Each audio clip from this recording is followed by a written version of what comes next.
Sejak malam itu di kafe, cowok emo berhoodie hitam dan ripped jeans itu menghilang.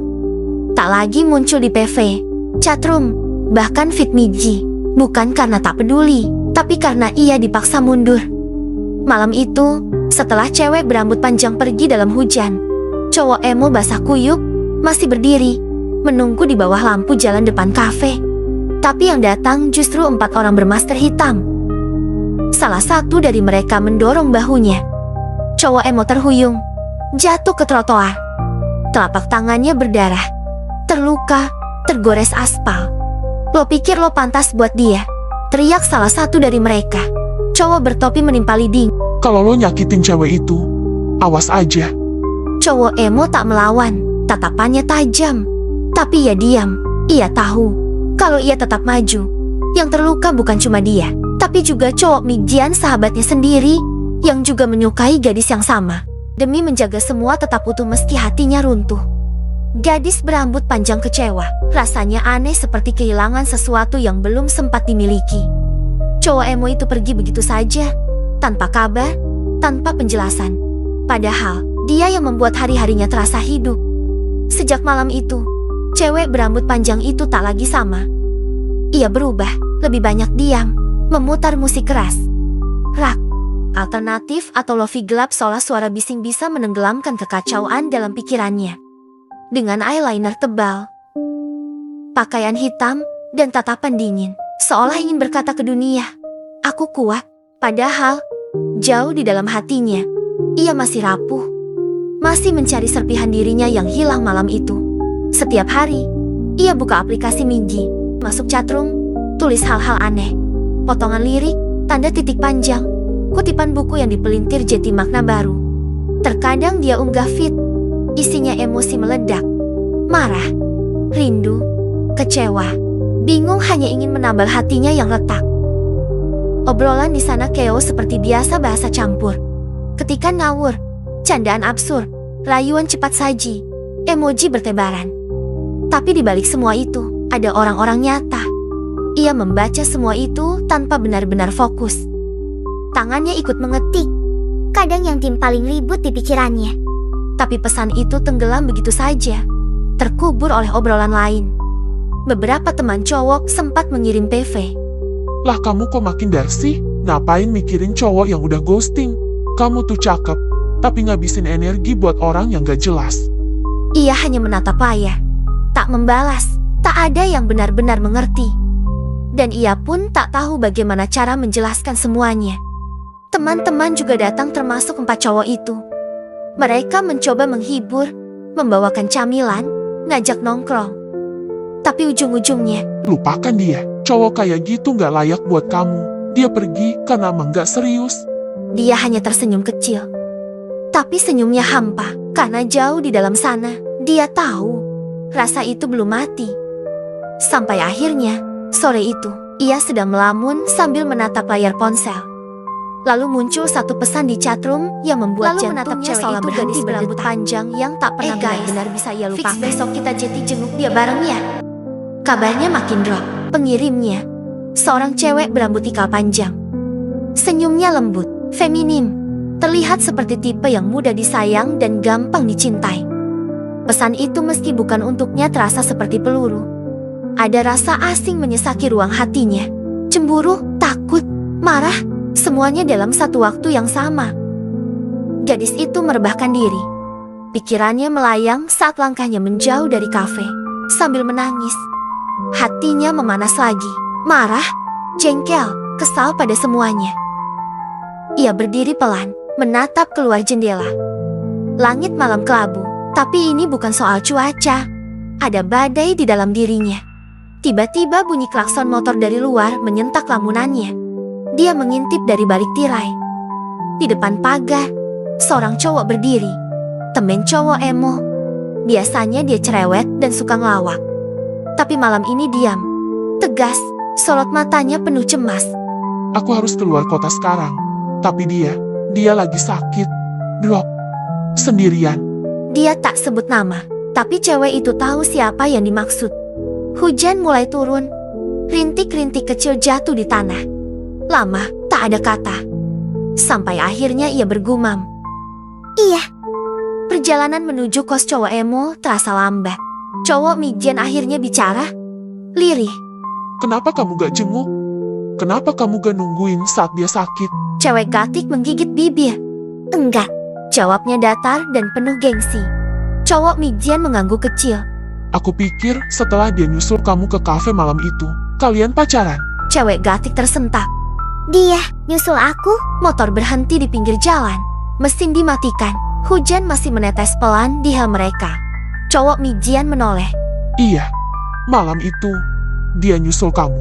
Sejak itu dia berubah, gak tidur, begadang, hanya main gitar, jarang makan, ngerokok terus. Gadis itu menunduk. Kenapa baru sekarang kamu bilang? Bisiknya nyaris tak terdengar. Cowok Migjian menatap kosong ke depan. Aku kira kamu udah tahu. Isaknya tertahan seolah berusaha tetap terlihat kuat. Tapi air matanya tak bisa lagi disembunyikan. Tiba-tiba layar ponselnya menyala. Notifikasi muncul di feed.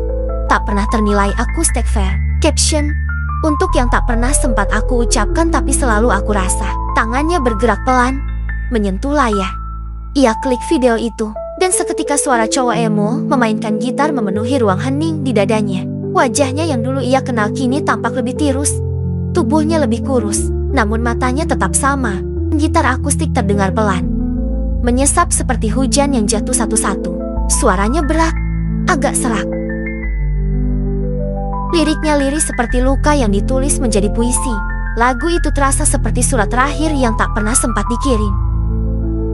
Air mata jatuh perlahan. Satu persatu, tanpa suara.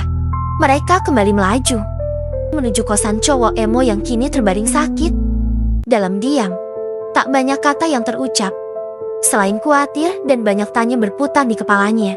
Sesampainya di kos, cowok Migjian membuka pintu kamar. Ada sisa kopi dingin di atas meja kecil, dan bau asap rokok yang masih tersisa di udara. Cowok emo itu tertidur di atas kasur tipis, tubuhnya sedikit menggigil.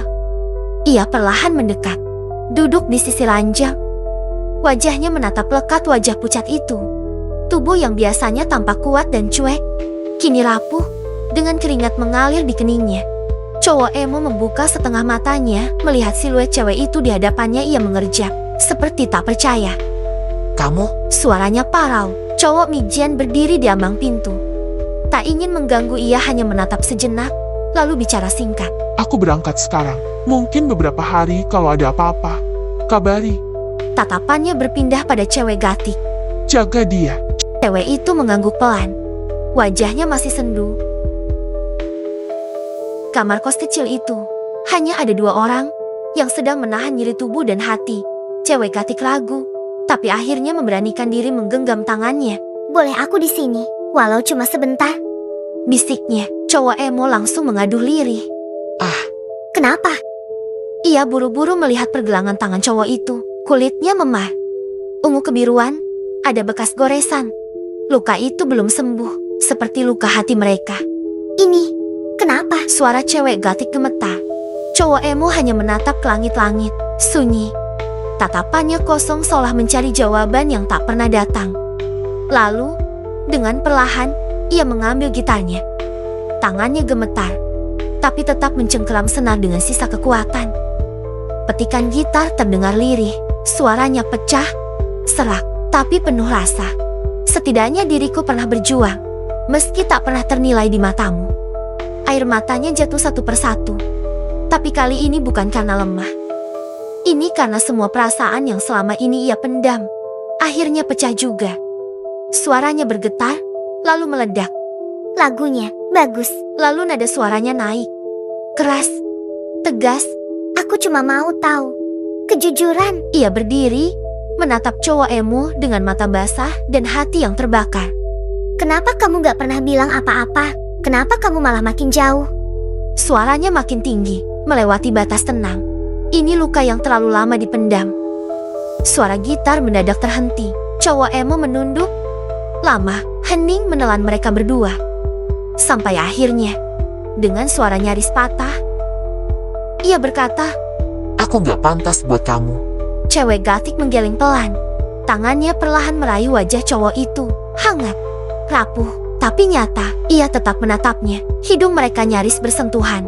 Di antara jarak yang begitu dekat, ada luka dan cinta.